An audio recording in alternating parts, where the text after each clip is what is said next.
இது எதிர்பார்க்கப்பட்ட ஒண்ணுதான். அவரு கிட்டத்தட்ட உறுதியாகிவிட்டது அவர் தாவேகாவில் இணைவது அப்படின்னு. அதுக்கு முன்னாடி அவர் வந்து அதிமுக எம்எல்ஏ பதவியை ராஜினாமா செய்துவிட்டு ஒரு கட்சியில் இணைவதுதான் வந்து சரியான ஒரு நடவடிக்கையாக இருக்க முடியும்.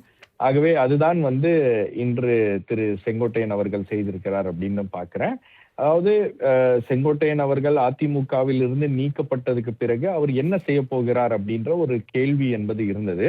அவரிடமும் வந்து ஒரு ஒரு கரெக்டா ஒரு பிளான் இருந்த மாதிரி தெரியல. அதாவது இது அதிமுகவிலிருந்து அவர் நீக்கப்பட்டா அடுத்தது அவர் வந்து ஒரு ஒரு ஒரு வழக்கு, அதே போல அதை சேலஞ்ச் பண்ணக்கூடிய ஒரு நடவடிக்கை அப்படி அவர் போயிருந்தாருன்னா அவருடைய அரசியல் எதிர்காலம் அப்படின்றது வந்து ஒரு மிகப்பெரிய கேள்விக்குறியாகி இருக்கும்.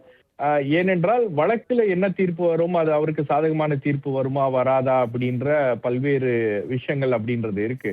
அப்ப அடுத்ததாக அரசியல் ரீதியாக அவர் செயல்பட வேண்டும் அப்படின்னா வேறு ஒரு கட்சியில் மாற்று கட்சியில் இணைந்து செயல்படுவதுதான் வந்து அவருக்கு ஒரு சரியான ஒரு இதுவா இருக்கும். இன்னொரு பிரச்சனை என்னன்னா அவர் என்ன நினைச்சாருன்னா தன்னை வந்து திரு இபிஎஸ் அவர்கள் அதிமுகவிலிருந்து நீக்க மாட்டார் அப்படின்றதுதான் வந்து அவருடைய உறுதியான ஒரு நம்பிக்கையாக இருந்தது. ஆனா என்னைக்கு அவர் வந்து பசும்பொன்ல போய் இவங்களெல்லாம் சந்திச்சாரோ, திரு ஓபிஎஸ் அவர்களையும் டிடிவி தினகரன் அவர்களையும் அம்மையார் சசிகலாவையும் சந்தித்ததுக்கு பிறகு அந்த ஒரு நடவடிக்கையை வைத்து திரு இபிஎஸ் அவர்கள் இவர் மீதான அந்த நடவடிக்கை எடுத்துட்டாரு. அதுவே அவருக்கு ஒரு பெரிய அதிர்ச்சியாக இருந்திருக்க கூடும். ஏன்னா அவர் எதிர்பார்த்திருக்க மாட்டார் இந்த மாதிரி ஒரு நடவடிக்கை எடுப்பாங்கன்னு. இப்ப அடுத்த கட்டமாக அவருடைய ஒரே இலக்கு என்பது அதிமுகவில் இருக்கக்கூடிய பொதுச் செயலாளராக இருக்கக்கூடிய இபிஎஸ் அவர்களை பலவீனப்படுத்துவது, அவரை சேலஞ்ச் பண்ணுவது. அரசியல் ரீதியாக கட்சிக்குள்ள இருந்தோ கட்சிக்கு வெளியே செயல்பட்டோ அவரால் அதை பண்ண முடியாது அப்படின்னும் போது தாவேகா அப்படின்ற ஒரு புதிய அமைப்போடு அவர் போய் இணைந்து கொண்டால் அதன் மூலமாக கொங்கு மண்டலத்துல ஒரு பெரிய டேமேஜை வந்து அதிமுகவுக்கு ஏற்படுத்தலாம், குறிப்பாக இபிஎஸ் அவர்களுக்கு ஏற்படுத்தலாம் அப்படின்ற ஒரு ஒரு திட்டத்தோட தான் அவர் அங்க போறாரு. பொதுவா நீங்க பாத்தீங்கன்னா சமீப காலங்கள்ல வந்திருக்கக்கூடிய சர்வேஸ்ல எல்லா ஒப்பீனியன் போல்ஸா இருக்கட்டும் அல்லது சர்வேகளாக இருக்கட்டும், பல்வேறு சர்வேஸ்ல உங்களுக்கு கொங்கு மண்டலத்துல தாவேகாவுடைய வளர்ச்சி அப்படின்றது கொஞ்சம் அதிகமாக இருக்கிறது. பல பகுதிகளில் அது அதிமுகவையும் பின்னுக்கு தள்ளுகிறது அப்படின்ற அந்த ரிப்போர்ட்ஸ் வருது அப்படின்னும் போது அதை கன்சாலிடேட் பண்ணக்கூடிய ஒரு நபர் தேவை.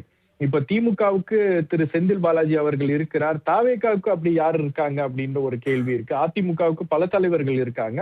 அப்ப தாவேகாவுக்கு ஒரு முகம் தேவை அப்படின்றதுனால தாவேகால திரு செங்கோட்டையன் அவர்கள் இணைவது அப்படின்றது அந்த கட்சிக்கே வந்து ஒரு மிகப்பெரிய அட்வான்டேஜா இருக்கும். அது மட்டும் இல்லாம ஓரளவுக்கு அரசியல் தெரிந்த நபர், ஒரு மூத்த அரசியல் தலைவர், பல கட்சிகளோடு தொடர்பு கொண்டு பேசக்கூடிய ஒரு நபர்.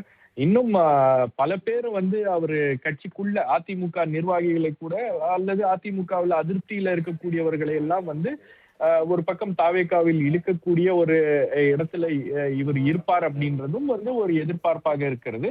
ஆகவே அதனுடைய ஒரு பகுதியாக தான் அவர் தன்னுடைய எம்எல்ஏ பதவியை ராஜினாமா செய்துவிட்டு நாளைய தினம், அதாவது 27ஆம் தேதி அவர் வந்து அதிமுக தாவேகாவில் இணைவதற்கான அந்த விஷயத்தை உறுதி செய்திருக்கிறார் அப்படின்றதுதான் நமக்கு தெரியுது. இந்த எம்எல்ஏ பதவி சும்மாலாம் நீங்க யாரும் ராஜினாமா பண்ண மாட்டாங்க.